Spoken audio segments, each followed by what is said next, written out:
I'm your host, Brenden, Lupus Daemon, Sandifer, and welcome to our Cyberpunk podcast where we discuss various cyberpunk media. With me today we have Barry. Hello. And Greg. Hello. We might have more people showing up, we're not sure yet. Yep. We are covering the 2020 novel Ready Player 2 by Ernest Cline. But will this book be more cyberpunk than its predecessor? As we know from last week, it was cyberpunk adjacent. Let's dive in. So after the events of the first novel, the High Five have scattered across the globe. H is on vacation in Senegal with her fiancé, whom she later marries. Shoto has taken over the operations at GSS's Hokkaido division, and Artemis has flown back to Vancouver to pack up her belongings and say goodbye to her grandmother. Wade decides to test out his new super user abilities. He finds an inscription on Halliday's Easter egg, and after following directions, he finds the first operational ONI, or Oasis Neural Interface headset. This headset takes control of your mind and gives you real-world sensations inside of the Oasis. However, it can only be used for 12 hours a day to prevent death by synaptic overload syndrome. H, Shoto, and Wade build a spaceship christened Vonnegut and upload a standalone copy of the Oasis, which they call Arcadia.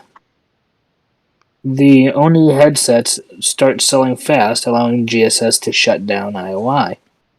A new riddle appears. The riddle is about finding 7 shards to restore the Siren's soul. Wade has trouble finding them, so he offers a $1 billion bounty for whoever can give him information on the shards. GSS employee Faisal Sodi calls for a GSS co-owners meeting as people keep hacking the Oni headsets to exceed the 12-hour usage limit. An androgynous Gunter named Lohengrin, a member of a clan called the Low Five, which also consists of fellow Gunters Lilith, Wukong, Rizzo, and Castigear, find the first shard, and Wade experiences one of Kira Morrow's memories. Her creating her first piece of digital artwork. For their help, Lohengrin receives the $1 billion prize from Wade. Wade is then informed that Nolan Sorrento has broken out of prison. Faisal, who turns out to be a corrupted version of Anorak's AI, demands that the High Five give him the Siren's soul, or they will die of synaptic overload syndrome. Hey, Sammy, how's it going? The High Five find the next 3 shards on Kodama, Shermer, and Halcydonia. Before they can find the 5th shard, Faisal reveals that he has altered the behavior of the NPCs so that they can kill off other avatars in both PvP and non-PvP zones. In addition, when the avatars die, they can't respawn and will be trapped in limbo. The Low Five reveal the NPCs are looking for Ogg's super sword, the Dork Slayer. Yes, the name of the sword is the Dork Slayer.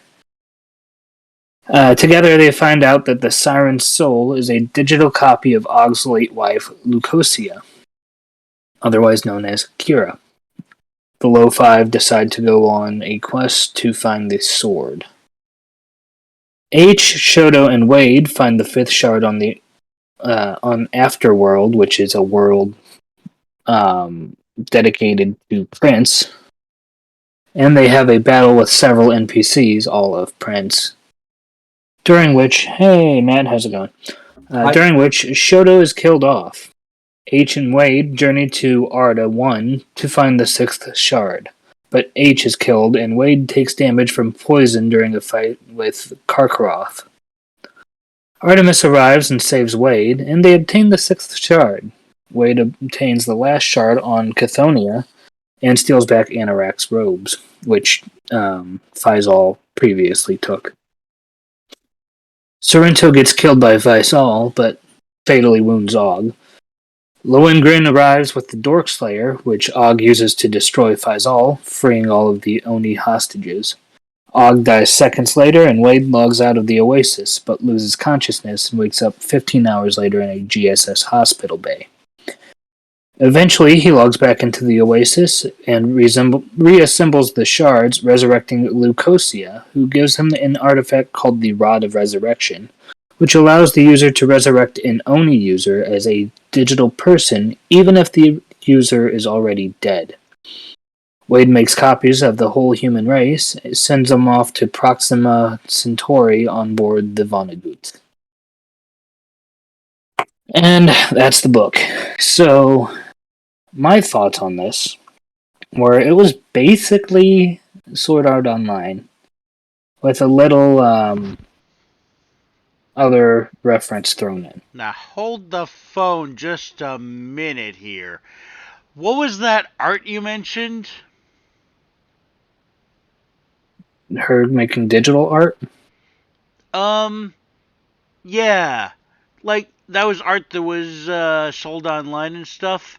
Was that an NFT or just like regular art? It never said it was sold online. Oh, never mind. My mistake. But I don't know. It was just her making her first piece of digital art. Because it's just digital art Was the that's memory. been a thing for a long time. If it was like Yeah. used as no, never mind. I see what you were getting at, but no, I don't think he invented NFTs. Phone. Me and Matt are here. Sorry, we were late. Yes, I did. Does happen. Yeah, life happens. Which is fine. So, going down our checklist here before we get into the meat and potatoes of our discussion. Dystopian future, alternate present, dystopian future. We went over that in the last book. Present implants or cyberware? No, not really. Mega corporate villains with no morals? Again, no, not really. That wasn't the villain in this book. No, it was not. Wide class difference? Yeah. I would imagine that's still in this world, or in this universe. It's just not as prevalent. Alright. Society on the verge of breakdown or outright revolution? Again, not as prevalent. Ecological or environmental damage to the extreme? You don't see it. It might have been hinted at, but you don't see it. Cyberspace. Yeah, this book's pretty much all cyberspace. Alright. And gritty. Yeah. And might as well say yeah. Okay. But yeah, if the first one had, something about the future, if the second one wasn't a prequel, then it's going to have it too. No, it was a sequel. Sequel, so You told me, Lupus, while I had a massive debate about this in the last book, that there would be more cyberware in the second book. You just told I thought me there were. Not really. I will say, I thought there was more cyberware, just quickly glimpsing at it. Once I read through it... If I was physically in person with you right now, I would Yes, slap I'm you. aware. Feel glad I'm about 4,000 miles in that direction. Uh-huh. Which direction would that be? We can't see your point. East. Okay. No, more like northeast. East by northeast? I don't know. Either way, Good film. if you listen to the first one, the previous episode, and you expected something different than what we just said, sorry, clickbait, whoops. Right. I thought the Oni was more than just what it is. Debated. That being said, sci-fi tropes, you got the artificial intelligence. Big Brother is watching you. No, not really. High-tech society, yes. Postmodern deconstruction, yes. Transhumanism, yeah, because digital consciousnesses. Neo-noir or tech-noir style, I'm going to go with no. Or at least inconclusive. Also, I'd just like to ask, You said may as well say yes for gritty. Is it or is it not gritty? Yeah, I'm kind of confused Well, about that myself. it depends on, did you find Sword Art Online gritty? If you would define the gritty on a scale of 1 to 10, how gritty would it be from, what, to, ow? How many people died that were main characters or characters we care about that happened in the main story? Or were they emotionally or physically traumatized? That too. Main characters, 3 or 4. Somewhat Was there a dirty. lot of blood and guts?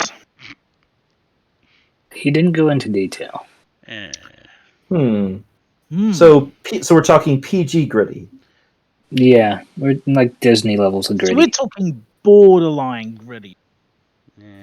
Either way, I think it's minimal enough that it doesn't end up mattering. But they Right. say kind of gritty, and that's enough for me to know what I'm already going to So on a say. scale of 1 to 10, it's at about a, eh. Maybe Well, a 3. people did die, so I can't put it at an eh. But because they didn't die by falling out through the clouds, did they? No. Oh, okay. They didn't fall out of sight. All right. Sorry, I know that's the Disney trope of the villains Yeah, falling I to their know. death.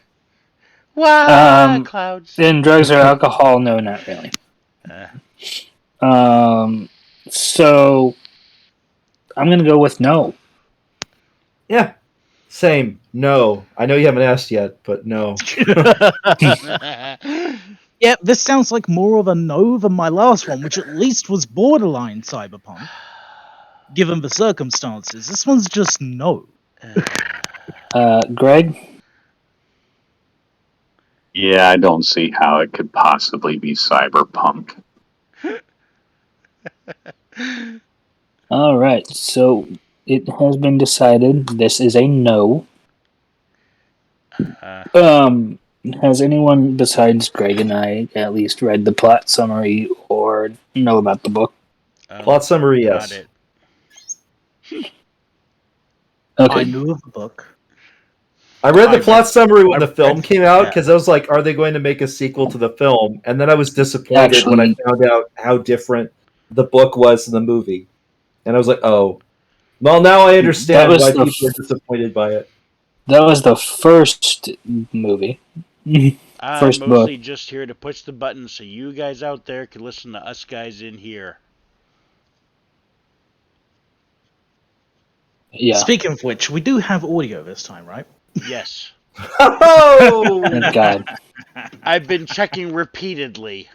Good job. Good. You're doing good. You're doing the cyberpunk work.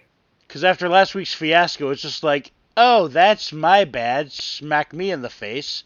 It's all good. We got it handled. We just re-recorded that entire part. Yeah. Yeah. So, is it just me, or did it bear striking resemblance to Sword Art Online? Yeah. No, it definitely sounds like Sword Art Online. Because I was just reading it, and I'm going, this is Sword Art Online, guys. Well, I was going to say, to be fair, it's not like Hacksign didn't already exist, and a bunch of other like MMOs where people's lives are at risk in the actual MMO. So that's not that unusual, but it does mirror it a bit closer than I thought it would, especially Right. hearing more details. Yeah. Apart from like character names, I can see exactly who these people are supposed to be. And that's not a good thing. No, Ernest derivative. Klein. That is not a good thing. The term is derivative of other works. Wait, so which Very- one was first? What do you mean? Which one was published first? Sword Art Sword Art Online or Online. this book? Oh, Sword Art Online. okay. Yeah, the actual manga. Like- yeah, Like, well, the Even the anime Hacksign was- even farther back than that. Okay. right. Even the anime for Sword Art Online was 4 or 5 years before this book came out. Okay, yeah. Yeah, because Hack Sign goes back to 2002. Yeah, it does. So I remember that one very well. I That only saw a reminds little me, bit of have that, we put but that on our I knew it schedule? existed, so, you know. We have not. It'll go here. So we're not going to rebrand to be the War Podcast, but there is a war going on apparently. Yeah, well, But hey, we're escaping into the Cyberpunk universe, where everything's violent in a whole different way. Yes.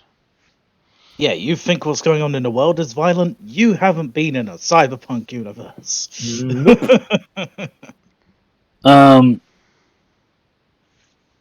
anyone else have anything they want to add about this book? I don't think it's as good as the first one. It was a good way for the author to cash in on what he did the first time around. Yeah, that. Yeah, it was that. I haven't even read it. I've only read the plot summary, but I didn't want to read it after reading the plot summary because I was like, I've read that before. I've seen that before. I've read better Isaac Asimov books and Howard Heinlein books than this. I'm good.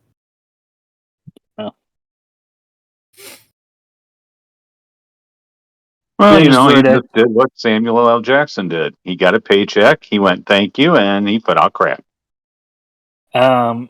Grim, who can't be with us tonight because he's working, said, quote, definitely an SAO ripoff, not Cyberpunk. So yeah, resounding, not Cyberpunk. What's funny is I bet if you were to ask the author, he would have said he probably never saw Sword Art Online before having wrote the novel. I Yeah, I highly can see doubt that that. as being a plausible excuse, but Well, especially considering that Sword Art Online came out in between the first book and the second, because they were, 5 years apart or something? They were massively far apart. They were 9 years apart. Oh, God, yeah, it was a long way off. I wouldn't be surprised if he wrote the outline well before that came out. But even then, if it what he should have done, as any good publisher should have done, is, this seems derivative of another work that's currently active. Maybe you should change your story because it's too similar to something that's currently on the top of the list.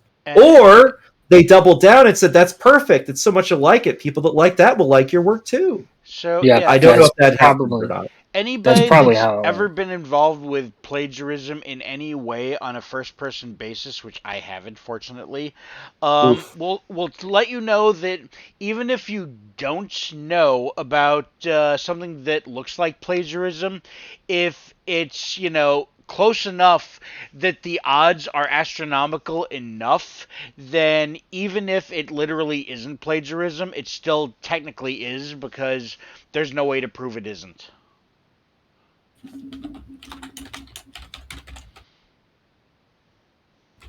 Huh. Well said, just like a lawyer. Oh, I don't have any Yes. kind of degree at all, so, it's just that I've watched a lot of YouTube, so, take that for what it's worth, mountain assault with it. But also, there was a story I heard where someone did, some art thing in school, and then they accused the artist of plagiarism, and then when the artist asked what was plagiarized, what they showed as evidence was the artist's own website. So unless the person that wrote this also had a part in making Sword Art Online, which I'm guessing that's a no, then that's either it's plagiarism or it's a very close copy. And derivative, while it's legal, it's just a severe lack of originality. So Yeah. Which, going into this book, I was kind of going, why did it get so panned? And after looking into this book, I'm going, I see why it got so panned. Yeah. Also, the light novels for Sword Art Online started coming out in 2009, so they even predate the original Ready Player One in 2011. goody. I double checked that. Yeah. So even if you were to try and say so, they'd be like, I see. So you're reading the light novel that was in Japanese at the time, or like with English subs, because it was already out in 2010, a year before his book came out. Yeah. I was like, got it. And even if for some reason he says, "Oh, I never saw Sword Art Online. I didn't realize it was going to be that similar." Right? One, prove it. Two, probably saw hack or whatever. Yeah. You know, something that had a similar kind of idea. Especially because he clearly has a lot of knowledge of anime, given one of the things he describes in the book. Right. So it's like, you're that familiar with anime, and yet you're telling me you don't know of this pivotal anime that deals with hacking and MMOs, even though you're dealing with one that's directly MMO based that uses anime characters in them. Sorry, that's a no from me, Chief. Right. So, yeah, definitely not Cyberpunk in any way whatsoever. Oh well, can't win them all. So, if Ernest Klein somehow ends up listening to this, make the next one Cyberpunk. Then let us know and we'll cover it. Yeah. Although that movie might have killed your chances. It's very hard not to plagiarize somebody else's work. Yeah, true. At least slightly.